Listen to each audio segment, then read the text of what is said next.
नमस्कार। श्रीमती मोहरी देवी तापड़िया कन्या महाविद्यालय जसवंतगढ़ के इस यूट्यूब चैनल पर मैं प्रवक्ता हनुमान शर्मा आप सभी विद्यार्थियों का हार्दिक स्वागत और अभिनंदन करता हूं। प्यारे विद्यार्थियों, जैसा कि आपको विदित है कि लॉकडाउन जो है फिर से महाविद्यालय क्षेत्र में लग गया है कोरोना महामारी की वजह से। तो दूसरी जो लहर है इसके कारण जो है फर्स्ट ईयर और सेकेंड ईयर की जो कक्षाएँ हैं वो अब स्थगित कर दी है। जो ऑफलाइन क्लासेस चलती थी आपकी, तो अब से ऑनलाइन क्लासें पुनः शुरू हो गई है। तो आप इन ऑनलाइन कक्षाओं का लाभ उठाएं, ठीक प्रकार से उनका अध्ययन करें और इसी आशा से कि आप ठीक प्रकार से उसका अध्ययन करेंगे ताकि परीक्षा में आपका अच्छे अंक प्राप्त हो सके।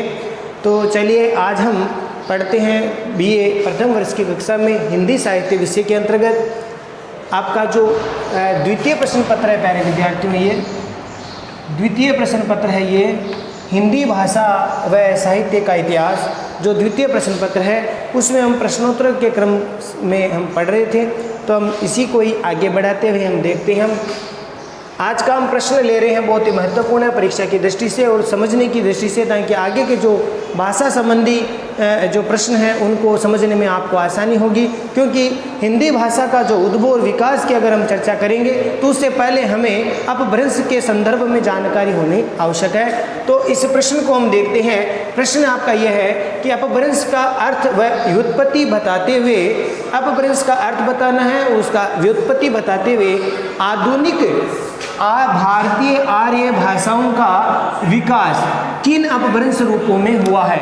यानी जो भारत की जो अभी चल रही है आर्य भाषा, जो हमारे भारत की अभी जो भाषाएं चल रही है, उनका विकास किन अपभ्रंशों के रूप में हुआ है, तो उसमें हम जानकारी लेते हैं। तो जैसे इसका उत्तर के रूप में हम इस प्रकार से लिखना आपको कि अपभ्रंश का अर्थ और व्युत्पत्ति कैसे हुई है, इस संदर्भ में जानकारी करते हैं प्यारे विद्यार्थियों। तो देखिए, जब संस्कृत की तरह प्राकृत भाषा जो हमने पहले पढ़ी कि भाषा का जो प्रादुर्भाव है वो हम वैदिक संस्कृत से प्राचीन जो इसके भाषा का वर्गीकरण हम करते हैं, तो प्राचीन और मध्य और आधुनिक, इस तीन संदर्भों में हम इसकी चर्चा करते हैं। तो इसमें अगर हम बात करें तो पहले वैदिक संस्कृत से भाषा का जो सूत्रपात हुआ, उसके बाद में लौकिक संस्कृत, उसके बाद में प्राकृत पाली, ये होते हुए अपभ्रंश के रूप में भाषा का विकास हुआ है। तो इसमें अब देखिए प्यारे विद्यार्थियों कि जब संस्कृत की तरह प्राकृत भाषा भी, जिनमें जो जैन या बौद्ध जो ग्रंथ है वो लिखे गए थे,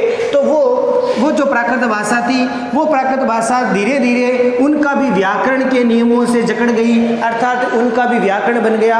संस्कृत का व्याकरण तो पहले से ही था, लेकिन धीरे धीरे प्राकृत भाषा का भी व्याकरण हो गया और व्याकरण होने के साथ साथ उसका साहित्यिक रूप भी स्थिर हो गया। यानी कहने का तात्पर्य है प्यारे विद्यार्थियों कि प्राकृत भाषा का जो है व्याकरण होने लगा और व्याकरण के साथ साथ प्राकृत भाषा में साहित्यिक रचनाएं भी लिखी जाने लगी। तो जो जैन धर्म के जो साहित्य हैं, जैन ग्रंथ है, वो जैन मुनियों के द्वारा जो लिखे गए हैं तो वो प्राकृत भाषा में इत्यादि में लिखे गए थे, तो उनका साहित्यिक रूप स्थिर हो गया। तब जन भाषा के रूप में, यानी लोगों की आम बोलचाल की भाषा, क्योंकि ये प्राकृत भाषा तो व्याकरण और साहित्यिक क्षेत्र में आ गई, अब लोग जो आम बोलचाल में जो भाषा प्रयोग में लेते थे उस रूप में एक अन्य भाषा का विकास होने लगा, तो एक अन्य ही भाषा प्रचलित होने लगी। यानी लोग उस समय जब प्राकृत भाषा व्याकरण और साहित्यिक श्रेणी में आ गई या साहित्यिक रूप में लिखी जाने लगी, तब आम जो जन लोग थे, आम जो लोग थे, वो किस भाषा में बात करते थे, तो वो एक आम जो भाषा है वो विकसित होने लगी। और ये जो भाषा थी वो व्याकरण के नियम से रहित थी। ध्यान रखना, ये व्याकरण के नियमों से रहित थी, इसमें कोई व्याकरण के नियम नहीं लगे।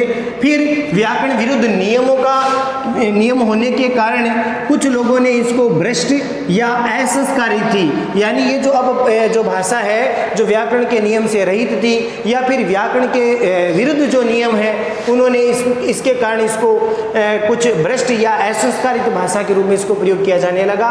इसके कारण इसका नाम क्या पड़ गया? अपभ्रंश, क्योंकि ये व्याकरण के नियम से रहित थी, व्याकरण के विरुद्ध नियमों से भ्रष्ट थी, एक तरह से कुछ भ्रष्ट और असंस्कारित थी, इस कारण इसका नाम अपभ्रंश पड़ा। अब देखिए प्यारे विद्यार्थियों, अपभ्रंश का अर्थ क्या है?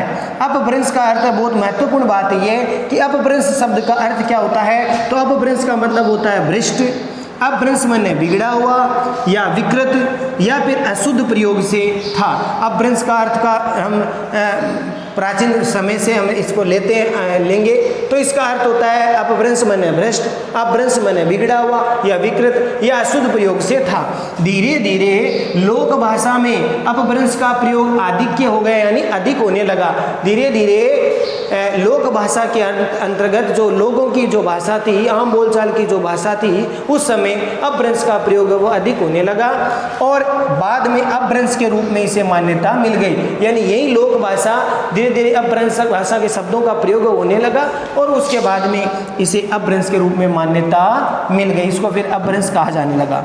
एक मुख्य बात देखिए प्यारे विद्यार्थियों कि अपभ्रंश को कई नामों से पुकारा गया। बहुत महत्वपूर्ण बात है, अपभ्रंश को क्या क्या नाम दिए गए। अपभ्रंश को अपभ्रष्ट भी कहा गया। अपभ्रंश की एक तरह से पर्यायवाची हम कह सकते हैं। तो अपभ्रंश को किन किन नामों से पुकारा गया।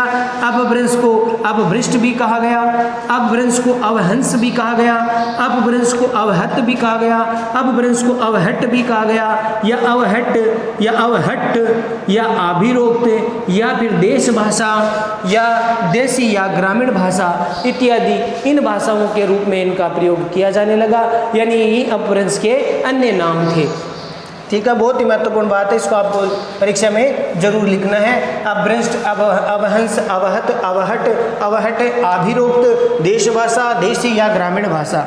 फिर देखिए प्यारे विद्यार्थियों कि इस भाषा का काल, इसका कालखंड हम अगर बात करें कि ये भाषा कब से कब तक थी, तो 500 से या 600 ईस्वी से लेकर के 1100-1200 ईस्वी तक इसका समय माना जाता है, जो उस समय अपभ्रंश का समय था।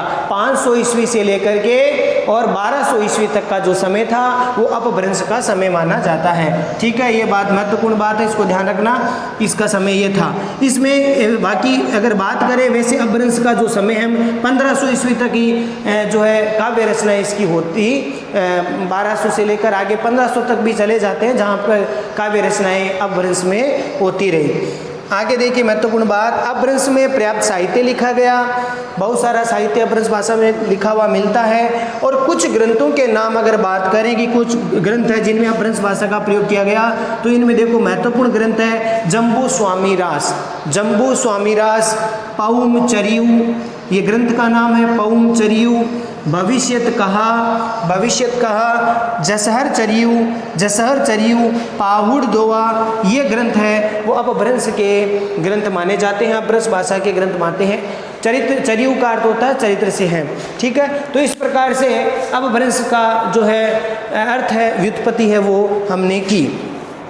प्यारे विद्यार्थियों, अगर बात करें कि अपभ्रंश भाषा के कुछ भेद भी माने गए हैं, तो मैं यहाँ से अब मिटा रहा हूँ, थोड़ा सा देखिए। अपभ्रंश के कुछ भेद भी माने जाते हैं। एक ग्रंथ है प्राकृत सर्वम, देखिए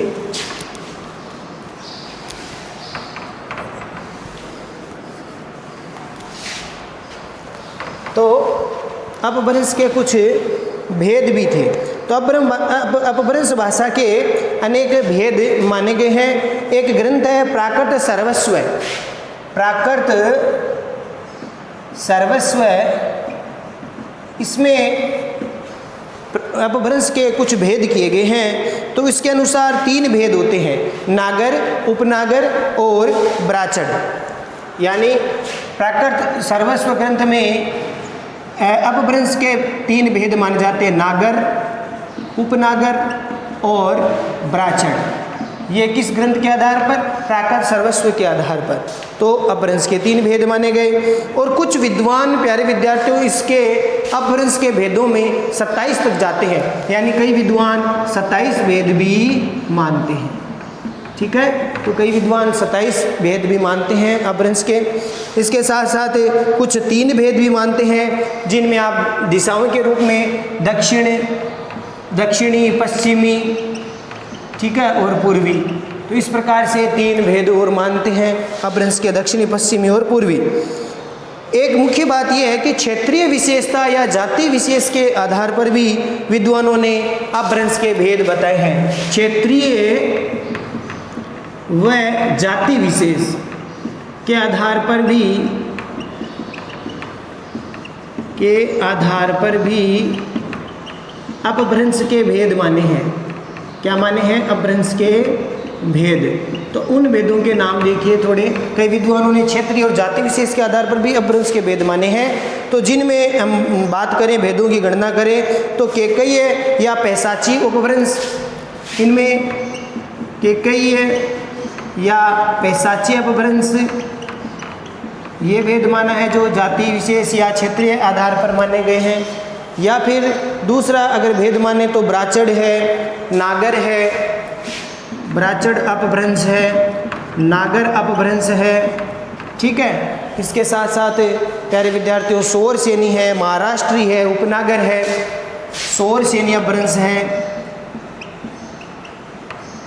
और आगे यहाँ लिख रहा हूँ मैं, उपनागर अपभ्रंश है। इसके साथ साथ इसमें महाराष्ट्री है, मागधी है, अर्धमागधी है। महाराष्ट्रीय अपभ्रंश है, मागधी है और अर्धमागधी है, ठीक है। अर्धमागधी, मागधी, अर्धमागधी, महाराष्ट्रीय, उपनागर, केकयीय, पैशाची अपभ्रंश, ब्राह्मण, नागर, सोर सेनी, ये क्षेत्रीय और जाति विशेष के आधार पर अपभ्रंश के भेद माने गए हैं। तो ये प्यारे विद्यार्थियों अपभ्रंश के भेद माने जाते हैं, ठीक है प्यारे विद्यार्थियों।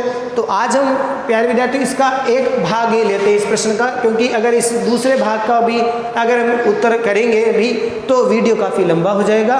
तो आज हम केवल इतने तक समझते हैं कि भाई अपभ्रंश का अर्थ क्या है, व्युत्पत्ति किस प्रकार से, इसके भेद क्या क्या है, इसके नामकरण क्या क्या, अन्य नाम क्या क्या है, इसका कालखंड क्या क्या रहा। तो इस संदर्भ में हमने बातें की। आगे शेष है जो आगे के भाग में हम आगे के वीडियो में लेंगे, आगे की कक्षा में। तब तक के लिए आप इसको ठीक प्रकार से इसको देखेंगे, पढ़ेंगे।